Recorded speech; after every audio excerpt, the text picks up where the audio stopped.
I feel famous. You should. I do. All right. Hey everyone, welcome back to Lordhippo Guy's channel. That's me. Today I'm here with a special guest, 7-time national martial arts champion. Could kill you with 3 fingers if he choose to. Just do a peach chucky. Oh, nose would be flying off. That's what would happen. No. I'm actually here with my dad, and today we're actually doing the thing that I wanted to talk about for a while, which was going to be our comic book day. If you can see behind us, we have brought quite a few comics. I actually have some questions that I wanted to ask him, and if you have any questions in the comments, feel free to comment them, ask them, like the video, share it to your friends. If you're looking for comics or answers, you came to the right place. This man knows nothing but comics. That's it. That's his only strong suit in life right now. No. But, so I have a couple questions I'm going to be asking him. He's going to answer them to the best of his ability. And here we go. Dad, your name? I don't remember. Okay, favorite superhero? I don't remember. How about this comic book over here? Nah. It's familiar. I don't remember. Okay, how many fingers do I have up? I don't remember. Okay, well, we're going to cut this session here and just go home after I slam my head in the door for... No, I'm just kidding. But here's some actual questions. So the first one, how long have you collected comics? I started when I was probably 8 or 9. We used to read them all the time, and, you know, that's when your mom would take you to the drugstore back in the old days, and the drugstore would have comic books as you're waiting for your medicine if you went to the doctor's, and your mom would always buy you a 12-cent, 15-cent comic, and you would just buy them. And you had no idea what you were buying, you just bought a comic. That's how it started, and then I never really collected them, but by the time I got to be, I don't know, maybe in high school, I decided to not throw them away anymore. I didn't know they were going to be worth money someday. I just wanted to have a pile of comics. That's what we did. Make a seat out of But, you know, I'd have so many early comics, because back then, you know, if you're a comic collector or used to buy comics, you know what I'm talking about. If you left it on the kitchen table, your mom would just throw it away. You know, she might have threw away, you know, some 12-cent comics that are worth $1,000 to, I don't know, $60,000 today. That's you just throw them away. To think. That's crazy to think about. Here's a question to go with that. Did anyone ever pick on you because you read comics? Everybody read comics. Really? Everybody, yeah. Just like everybody used to collect baseball cards, play you know, cards to win the other person's cards. It's what we did. You got to remember, back in 1960, you didn't have what you guys have today. You know, all your entertainment is at the flip of a button. We didn't have any of that stuff. We had 3, 5 TV stations at the most. You know, so if we weren't outside playing, we're reading comics. It's crazy to think that, like, nowadays, if somebody was like, "Oh, I love reading comics," people will be like, "Oh, what? Like, that's so childish. You like collecting or like reading comics?" Like, that was like if you were like my age going through high school and you were like, "I love reading Marvel," people would be like, "Nerd! Like, why aren't you playing baseball? Why aren't you playing football?" But back then, people were like, comics are like the cool thing, because there wasn't really like television like that or anything like that. It's crazy to think about. Here's a big one. Who was your favorite superhero? Silver Surfer. Really? Now that's an interesting choice. Why Silver Surfer? Well, Silver Surfer has a little purity to him, and he wants to always do the right thing, and he's very powerful, and he has a humble ability to him. He never looks to get anything like recognition or whatever it is. He got stuck becoming the Silver Surfer because he wanted to save his planet and lots of things. He's just a sacrificial superhero that one of these days the movies will do him right. If they could do him like they did the Avengers, like you see stuff now, you might be in good shape. Just give it to Jim Starlin and let him write it, and you'll be fine. Like, if it wasn't for Jim Starlin, you wouldn't have any of those Avengers Thanos wars. You know, if you look at the end of the movies, they'll thank Jim Starlin because he brought space a little bit more real to the Marvel Universe. If it wasn't for him, you wouldn't have space. That's awesome. It's also Silver Surfer really is cool. His powers, even nowadays in like newer comics, they still don't downplay the Silver Surfer. He shows up and people are like, "Oh snap, it's the Silver Surfer." Yeah, don't He's get got him that in. power. First of all, that board, that speed. He's such a normal look to him. Nothing flashy. No costume that has 14 horns on it or laser. No, he's just, I'm just gonna win. I'm the Silver Surfer. And that's an awesome pick. Favorite villain. Now it doesn't have to be Marvel. It could be Marvel or DC. Favorite villain. Well, it's obviously got to be Thanos. Oh man, he's going back with the Marvel pick. Well, it has to be him. Thanos. I mean, the way they do some of the Jokers now, like if you have, some really good writers, then the Joker's, very spectacular because he really is, evil and deadly. It really depends on who's really writing it, and because most of the people that did Thanos actually kept him the same way that Starlin and Starlin did most of them. So he's just a unique character. He's a unique character to all Marvel universe. And again, if it wasn't for him, we wouldn't have any of the movies that we had. None. He brought it to life. He brought the Marvel universe in the theaters to life. If it wasn't for his design, we wouldn't have worked. It's pretty awesome. It is awesome. Such a cool character, such a cool concept, very powerful. The fact that he hunts down Infinity Stones and defeats who already has them, that's impressive. What is the favorite comic that you own? Well, you gotta have series. Like the best Daredevil series was the Frank Miller Daredevil series. If you had to pick one, if somebody said, I'm getting rid of all of them, you can only pick one. One? Yeah. I don't know, because it's not just one. I mean, you can go back to the early Stan Lee and Jack Kirby days. I mean, everything they did in the beginning was original and creative. All of them. But if you're looking for something that, it's still got to be the whole Daredevil Frank Miller run. I mean, you almost can't put it down. In fact, that's why I bought the big volume of it, so I don't have to ruin my original comics. So, and then anything with artwork by George Perez, and that's where the new Teen Titans came in. I mean, George Perez and Marv Wolfman, that he's a writer, they made the Teen Titans actually the #1 selling comic at the time. I mean, beating out the X-Men when the X-Men were super popular with Chris Claremont. And so I really like them a lot. So it really just depends. I mean, Steve Gerber, I like all his writings. Some of his Defenders, his thing. I mean, there's so many out there. Anything with Michael Golden in it for artwork. It's almost impossible to have. There's just so many. It's almost impossible to have the trick question. It's too hard. Had to ask him. Now, you notice what he said first was Frank Miller's Daredevil run. Yeah. Frank Miller's Daredevil, was that the original red costume? Or it was red. Mm-hmm. Wasn't originally red? Yeah. He just changed the way that the panels look, the artwork, the stories, bringing in Bullseye, bringing in Punisher, bringing in Elektra. I mean, it's just nothing like it. Did he have the run? Marshall. Was he the run where Bullseye kills Elektra? Yep. Oh, famous. And when I say it's run. nothing like, the comic is still way better than anything they did with Daredevil. What, you think the movie? Well, yeah, good. That Daredevil movie was... you didn't enjoy that? Bullseye. Yeah. I hope Michael sees this, then he'll know exactly what I'm talking about. Well, and then you have the Swamp Thing, which was great from Alan Moore. Alan Moore's writing is spectacular. The Man Thing was spectacular by Steve Gerber. So it just depends on what each person's personality likes. Some people like, I don't know, the Thor, when, Thor's Walter, very popular. Walter, I forget his last name, Simonson. When Walter Simonson took it over, changed the whole direction of Thor. So I believe it's the writer and the creativity team that makes the actual character continue to grow and expand. Mm-hmm. Like a bad writer, you don't want to read the book. It doesn't matter how like interesting all the early Doctor Strange were spectacular. The artwork was one of a kind. Frank Bruner artwork. You probably heard of Frank Bruner if you've seen fancy calendars over at a store and you see like the Lord of the Rings stuff and all these other things. Well, Frank Bruner has these one ring right here. Has these calendars, and Frank Bruner was really good artwork. It's I guess it's everybody's preference.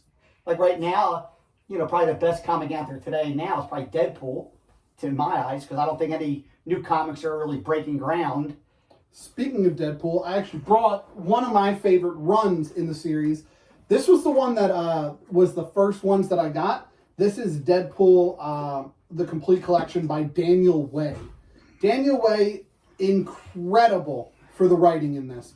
You get the story of Deadpool from him defeating the Skrulls to him being attacked by Norman Osborn, who during that time was the leader of the Dark Avengers, which is one of my favorite runs of all time, where all the villains pretend to be the heroes. Insane run. Daniel Way's run is great. It has comedy, it's funny, it's fast.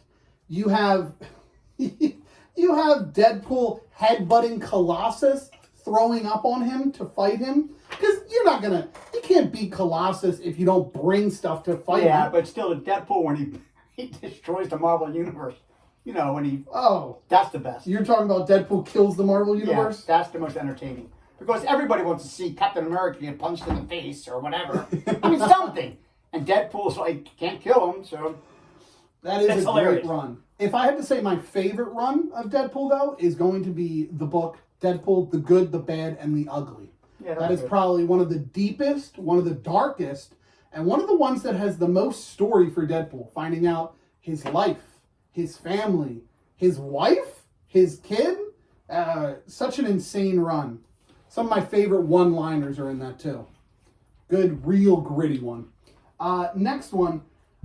Is there any comic that you want that you don't have? Well, that's a good question. That's a really good question. Sure. I mean, you give me the first issue of Batman, first issue of Superman. I'll take them. I'm not asking for much. Yeah. I mean, just as a collector, because they're like priceless. I mean, there's maybe 7 figures. Oh, they're insane. They're insane. But there's no real... I mean, most of the books that I've ever really, really, really wanted, I pretty much got them. I don't know. I don't really know. I'd have to really go and research that. That's a good question. I think most of the ones... Like I said, I got over 4,000 books. Actually, I got more than that. I probably have... Yeah, over 4,000. So, somewhere's in there is...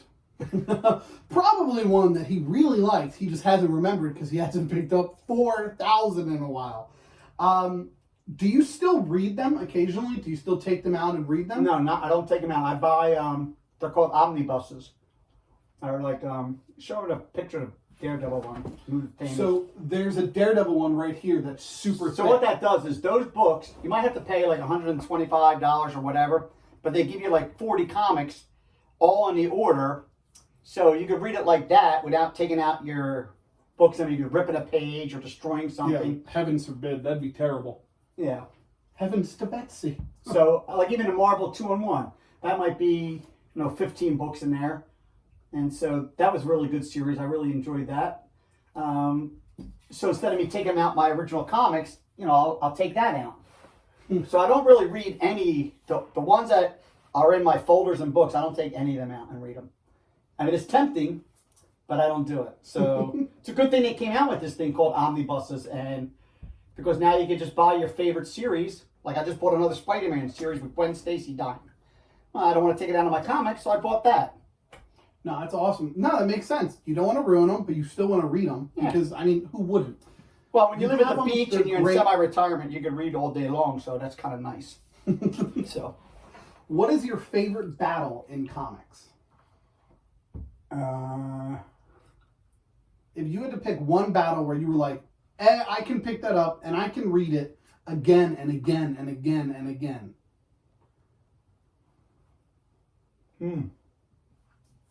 That's a tough one. Got a lot of good questions there because there's so many. I mean, I'd have to go and, sometimes you remember, you're like, oh, that was excellent. Why don't you give us your top 3 right now? You got Frank, the Daredevil ones with the, Bullseye Punisher. That would be spectacular. Great series. The fight between, even when, that's really hard to say. Let's see. Would you put the fight with Superman? Spider-Man and the Green Goblin was spectacular because you guys weren't even born yet, most of you guys listening to this, but when they killed Gwen Stacy, when she died, it blew the comic industry away to people actually started needing Prozac and Valiums just to handle their emotions. I mean, they literally wrote in hating Marvel idea of killing Gwen. They loved her so much. I mean, hating. And they wanted, to bring it back, but Marvel didn't want to do like that. They wanted it to be, unique. So, yeah. I mean, so what you wanted to do is you wanted Spider-Man not to just beat up the Green Goblin now. You wanted to see him beat him up to death. I mean, it's hard to explain unless you knew how the comics wrote this storyline with this woman in there, because you related to her and how Parker, did it. Actually, the comic is way better than the movies. Way better back Well, then. yeah, of course. It's It's hard to say any movies that are better than the comics. And then the Avengers had a lot of good battles, and I thought they were going to do the next movie on this with this person called Michael they gave him, but he was like a god. That was a good series. Michael? His name's Mike. His regular name was Michael, but I forget the actual name that he had. But he had godlike powers, and that was a tough battle. All the early Fantastic Fours, when they had to battle with Galactus and them, they were tough battles.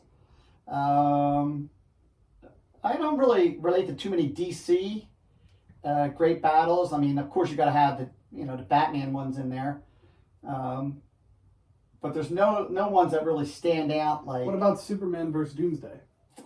Yeah, but you know what?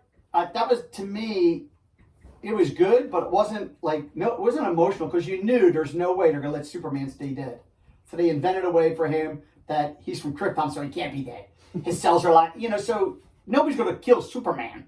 So it was a gimmick, but you bought it because it's good. But as far as doing it sort of like the Marvel way. Who would be your, when you were younger, did you have a super hero crush? No. No? But I dressed up as Drax the Destroyer one Halloween. I was 17 years old. I was the only one that came to this party dressed up, and I freaked everybody out. We made our own costume. I was green, fake purple. It was awesome. So cool. It was so cool. It's so awesome. They never heard it. They didn't know who Drax was. Here's a good question to go off that. Are there any characters who used to be way different then than compared to nowadays? Like maybe the characters' powers are way different, or their personality is way different. Or compared to how they are in the movies. Because I know for a fact Drax the Destroyer should be really, really strong. Much stronger, right. But they have him... Yeah, they changed it. Father level. He had a cape in the comics. He had a much better costume. He was taller. And he even, gave, Hulk a lot of battles, tough battles in the comics. Could you imagine Drax the Destroyer from the movie? And Drax really taught... I mean, they have him a little stupid in the movies, which is funny, which is good. But in the comics, he was way... He was more like the Hulk, not too intelligent, and that was tough to deal with, especially the way that Jim Starlin wrote him in there. He did a great job on him. But you're right, there's a lot of people that he says, I just said, there's no way that could ever happen. I mean, there's just no way, I do give him credit in the movies because it is hard to show a character having that much power. First of all, Thor lifted the earth. He shouldn't struggle against any army in a movie. It should just be Thor shows up, they all hit him, and he's like, cool, boom, and just instantly defeats everyone. But everyone would be boring. Iron Man is no match for Thor. That's how it would be. I'll tell you how silly the movie is. The first Batman movie, with Jack Nicholson as the Joker, he's end up fighting, or some of his henchmen are fighting a Batman, and they get some punches and shots in on him. Batman was supposed to be a martial arts expert training for years and years and years. And then some regular person's going to punch and hit him? Goon number 5. That's it. That's ridiculous. That goon's been training for 4 months for this battle.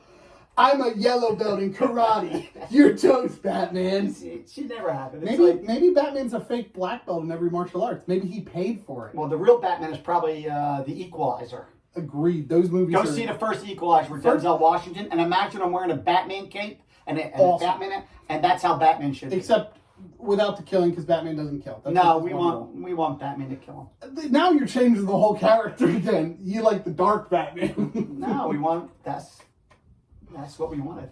Who do you believe is the best Batman villain? Oh, well, it's definitely the Joker. I mean, Heath Ledger can't beat his Joker. Incredible. I mean, if you've seen that one, he does a very good Joker. So that's probably the best one. It just depends on, again, how they write him in. Like this one over here, is spectacular how they did it. I mean, there's just so many great Batmans. That is crazy. The early Batmans are really good. What about, who do you believe the best Superman villain is? Well, that's kind of hard to say because for years Superman really had no interesting... No real villains who could talk the talk and walk the walk. Yeah, not like, I don't know. Lex Luthor had mind games and stuff like that, but you were never thinking like Lex Luthor's going to beat Super... In my personal opinion, I would say I really enjoy watching him fight General Zod. I think those are great fights.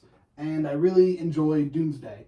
Just because you create a character whose only thing is, I'm going to punch you really hard. Well, that was the goal. It was awesome. And so good to watch. They did do a good He job. defeats the whole Justice League before he fights Superman. Yeah. So that means anybody who's like, I think Wonder Woman and Superman are pretty much the same strength.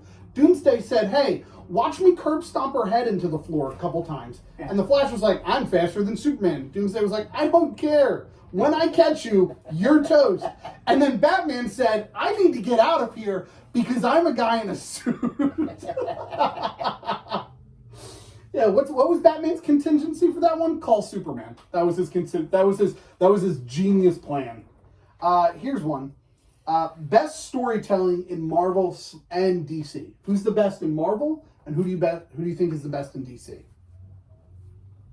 What do you mean? Like, who writes the best story? Well, you probably can't beat Stan Lee because look what he did for the first 7 years. He basically wrote Fantastic Four, X-Men, Hulk, Captain America. Go down the list. Who does that?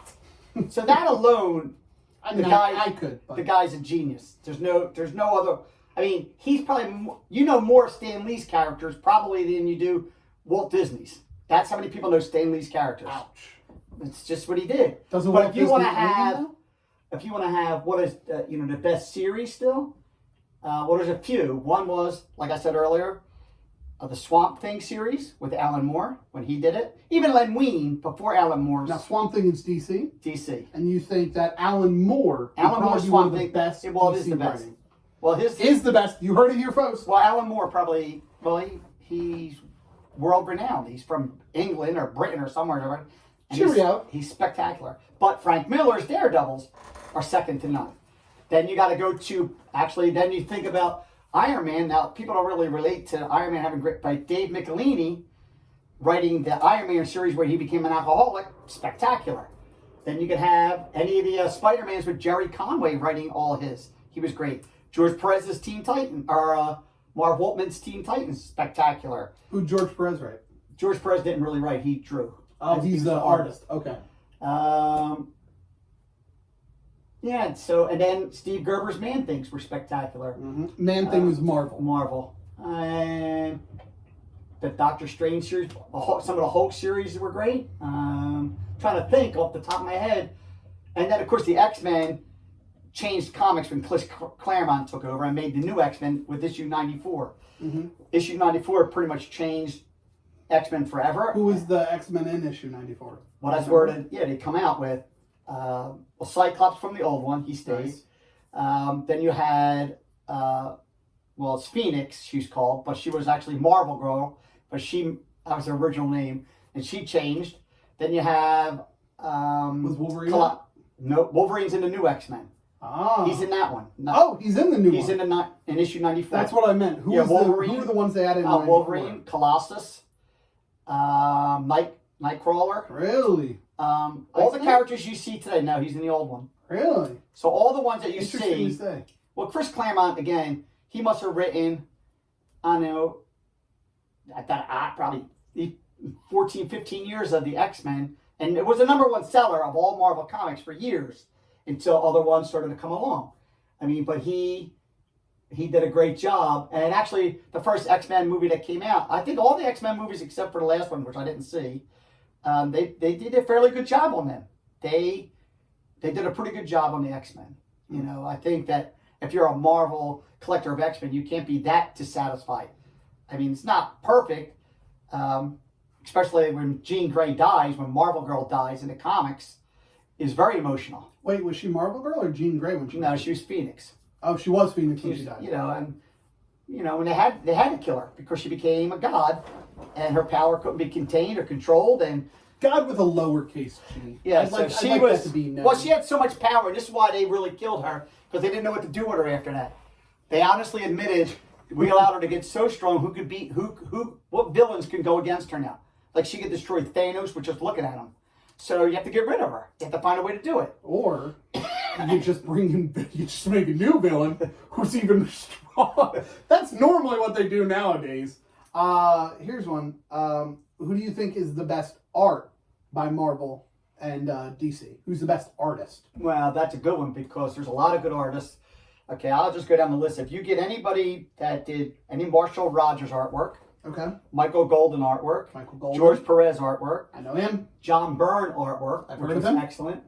Bob Layton artwork. He's another one. Bob Layton's very good. And, of course, Jack Kirby, the original Fantastic Four. Mm-hmm. He was very good. John and Sal Buscema, the two, I don't think they're brothers. I think it's father, son. They were very good. Frank Franzetta, they used to do a lot of the Doctor Stranges. Then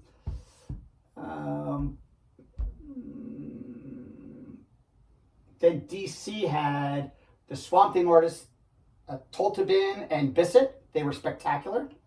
That's really, really unbelievable. Then you got Todd McFarlane that pretty much, without Todd McFarlane, you wouldn't have the genius of the Spider-Man webs the way he does it. Like Todd McFarlane's, if you can get any of Todd McFarlane's Spider-Man, the artwork's just going to blow you away. And then Frank Miller's Daredevils, it's not like it was spectacular. It's the way that he made the panels that made it great. He's not like a great artist, but Frank Miller's layouts were spectacular. Did you hear that? Take that, Frank Miller. Get roasted. You weren't that great of an artist, but your panels are And pretty then cool. there's Ron Lim and Jim Starlin. Jim Starlin did most of the Thanos artwork, but Ron Lim actually became a little bit better than him. He took over, and so he's great. Then you got Barry Windsor Smith. I mean, you go down the list. There's so many great artists, but my favorites are like the George Perez artwork of the new Teen Titans. I mean, he's so detailed that me and you could be talking, and two other heroes over there talking, but they're actually involved in something. They're just not standing there. Like they might be like somebody might be looking at you as you're the way he did it to this day hasn't been beat. Like George Perez's, I think it's a masterpiece. The new Teen Titans was artwork masterpiece by this guy. But I don't think it's just him. I think it was his inker too, which was Romeo Tanghale, Tanghal, something like that. Yes, Tahangala. Well, whatever it was, because his inking, no, you're right. His inking, Wanted to see if you his inking finished it off. And that's what people don't realize. Because I'm saying, how come this guy's art doesn't look good over here, but over here is spectacular? It's the guy that does his finishing work, the inker. Yeah, it's weird. What is your favorite Marvel/DC movie? Well, it's got to be, Well, all these are so hard. See how I got him with that? Because immediately you might think of the newer ones, but then you got to remember some of the older ones are really good too. Yeah, I don't know. My favorite DC is, I would think, The Dark Knight. I think The Dark Knight is probably one of the best DC movies. Yeah, the trilogy. Oh, I wasn't even talking about the trilogy. I was just talking about if I had to pick one movie, I'd have to pick The Dark Knight. I'm a big fan of The Dark Knight Rises because I love Bane and Tom Hardy is incredible. And I also really like Liam Neeson as Ra's al Ghul. I'll have to do like Marvel's, when Thanos comes onto the scene and the final war is War? It's like, all right, what are you going to do here? And especially if you're, like, I remember seeing those little ending things that says, I think they're going to put Thanos in this movie, And then when I seen the very last credit, special thanks to Jim Starlin, I said, there's no doubt. So they were all leading up to that in all the movies. And so... Remember, you talked to your brother about that, remember? Yeah. You guys were like, yo, no way. Yeah, no, we freaked out. They were like kids again. Yeah, that's... But, then you forget that Deadpool's first two Deadpools were hilarious. Oh, great movies. I mean, really funny. They're hilarious. They are funny. They're good. I mean, I also liked Logan. Well, even Captain America: The Civil War. That was very Captain good too. America: Civil War. I would like to put some respect on Logan, Old Man Logan. That writing was phenomenal and emotional. I didn't think I'd get emotional for a superhero movie. Yeah, Wolverine was a very super popular character in all of Marvel. All of Marvel. In fact, that's why they gave him his own series, and his books are still have high value. Oh yeah, everyone likes watching a guy who goes, "Hey, bub." Then you can watch him get shot 30 times, and he still stabs you in the heart. Here's a big one. What character do you wish would become more famous and people would talk about? Who do you want to see in movies? Who do you want to see have new comics? Well, that's it, man. Your questions are all so good. Wow. Because I have some of myself. All of these questions are for him. We might do another episode where we talk more about questions that I might have about stuff. If you guys have any questions, remember, please write them down. We'll answer them, whichever we think is best.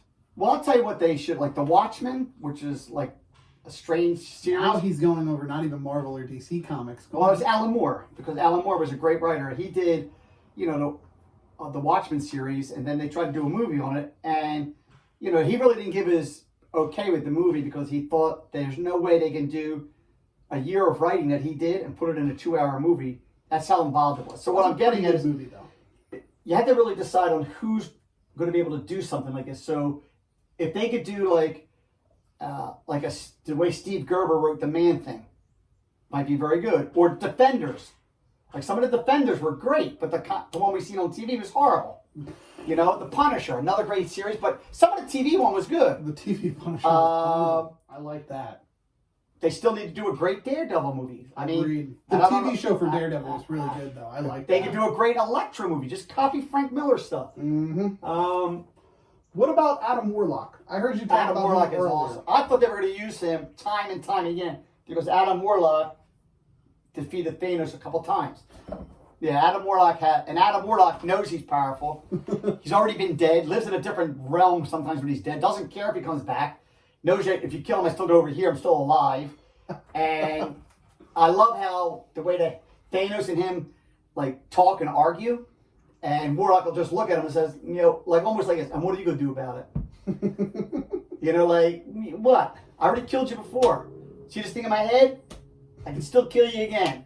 I mean, I'm paraphrasing. So, no, those were words. If they could do a Warlock movie and tied into the Marvel Universe, bringing the heroes in, that would be excellent. Mm-hmm. That would be excellent. But I mean, again, if you collect comics out there, you want to see your guy put on the screen, but put on the screen right.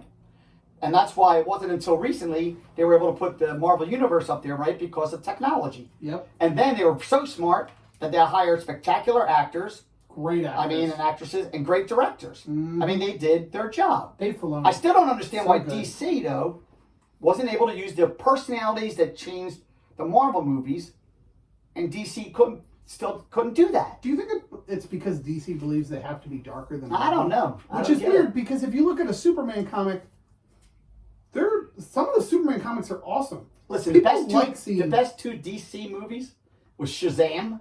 Great movie. Which was great. And Wonder Woman's first movie. Wonder Woman, the first Wonder Woman was awesome. I mean, they were totally entertaining. And they did a fairly decent job. So we'll see. And the best DC movies, though? I think so.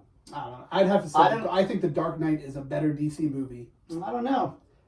I mean, they were good. You're right. But my view, the thing I don't like is they still made Batman where he could be like beat up and a victim. I'm like, I don't see it. Agreed. Batman should never lose a fight. First of all, what's the against normal people?